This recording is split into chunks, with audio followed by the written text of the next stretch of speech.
Good afternoon, everyone. It's good evening. I know in some parts, right here in Uganda, it's 5:36.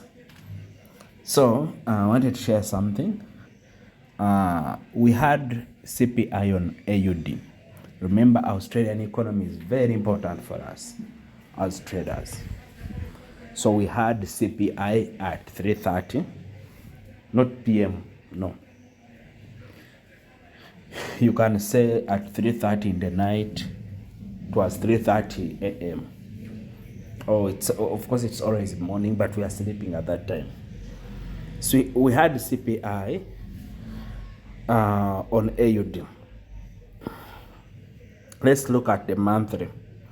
What was the forecast? The forecast, it was 0.1%. Data came out on 0.0%, meaning it came out lower than expected. Let me first explain CPI. I know there is always a new person here. There is always a person who didn't get it. So what is CPI? CPI, this is Consumer Price Index. What does it mean? This is the change in prices of goods and services. If the change in price of goods and services this month was actually more than the previous month, it means we have a positive, or we have actual data being higher than the forecast. Let me give you an example using a commodity, just one. If the price maybe of chicken this month was on on $2, but then the price of chicken was $2 last month. If the price of chicken changes and it is $2.5, it means the price of chicken has increased. It means people are going to spend more money on chicken.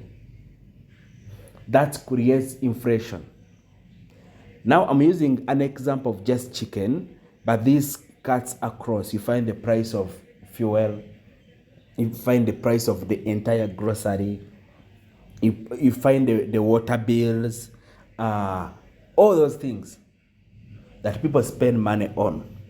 If the price of those goods increases, it means these people will need more money to spend on the same goods. So it means the data comes out higher than expected. What does it mean for economy? It means there is higher inflation in the country. What does it mean when it comes to central bank? Central bank will look at that and look at in a way of increasing interest rates to deal with that inflation. But that also attracts people outside the country, even within a country, to go into the country and invest in the bonds and put money into that country, which gives the Australian dollar strength.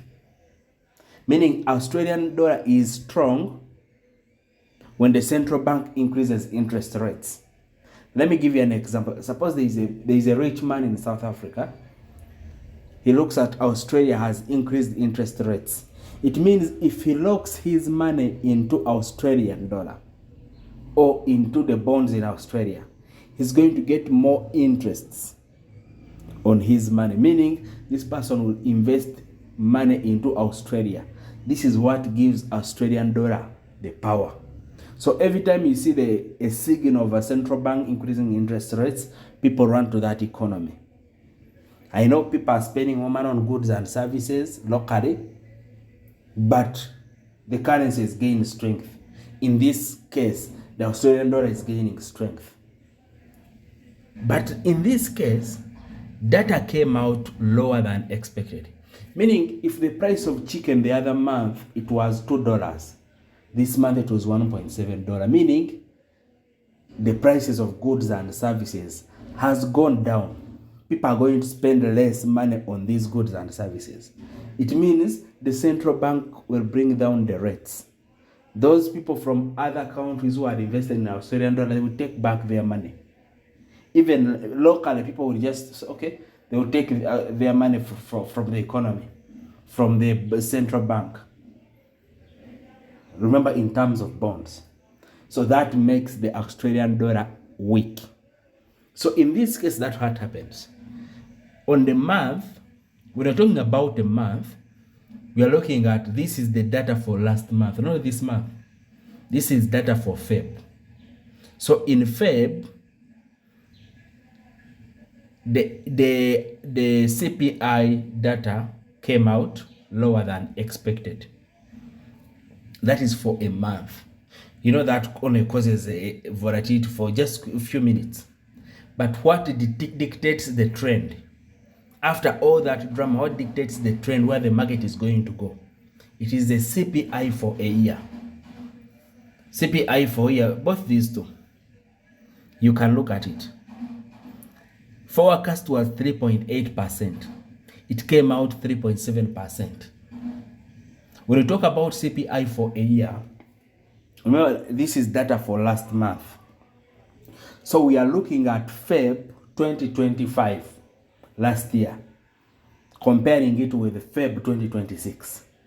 So it means Feb 2026, the prices of goods are a little bit cheaper compared to what was the price in Feb 2025. So in this case, this is exactly what determines where the market is going to go. If we go in the chart, we're going to see a weaker Australian dollar. If it is a pair of GBP AUD, you're going to see it buying. Meaning, in that case, the Australian dollar is weak, the pound is strong.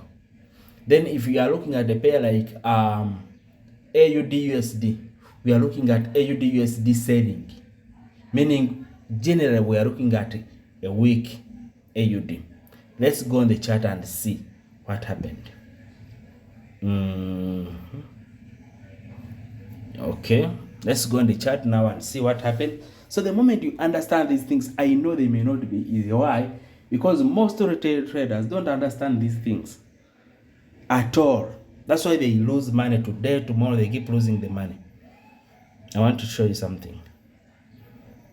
Let's even go to, I want it to make sense for you. Look at this. What time was this?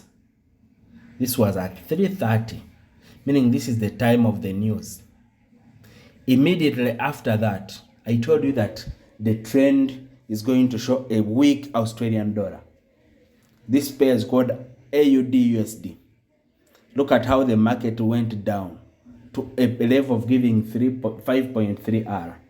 5.3R means if you invested 100, if you enter this trade with $100 as your stop loss, you went out with $530 from that information.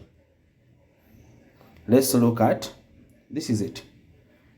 Market went down, meaning a weak Australian dollar. What makes it weak is interpreting that data that was released. Let's look at GBP AUD. These things are really very important. GBP AUD. What's the time here? This is 3:30, the time of the news. There are people who say, oh, but what if the things are so quick? Can I catch them? No, you can't catch them. Because if news was released at 3:30, you had even a chance to enter at even 15 minutes even later. Meaning, you don't need to be too quick with your hands, no. See what the market did. The market moved up. Let me show you something here.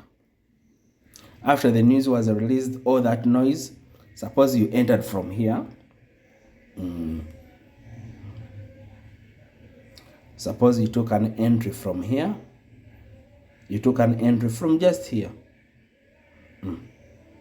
You are not too fast. You have to put your stop loss down here. Even if you are targeting, let me show you what the market did.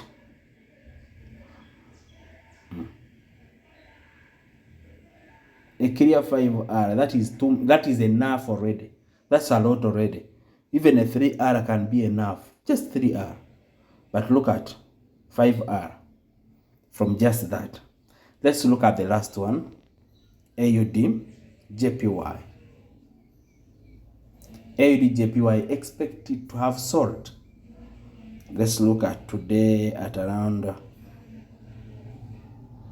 what I'm giving you is called a gold mine.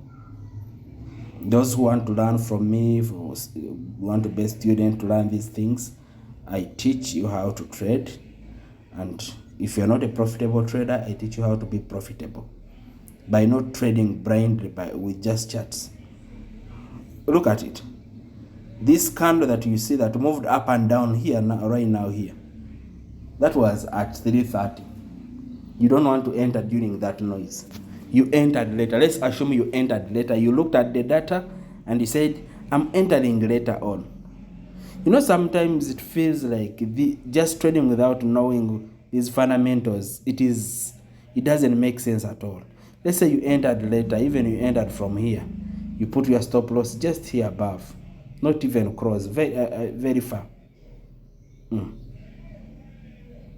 Look what the market did. You don't need all this. Just capture 4R. You risk your $100, you are out with $420. You risk your $10, you are out with $42. Just using information. So for me, that's what I can share for now. Those that really want to understand fundamentals clearly, you don't need to enter like you to be on your screen like when the data is released. No, you can even enter 15 minutes after all that volatility in the noise, and you'll still capture as long as you know how to interpret all that data. So for me, that's what I can share for now. Yeah, thank you.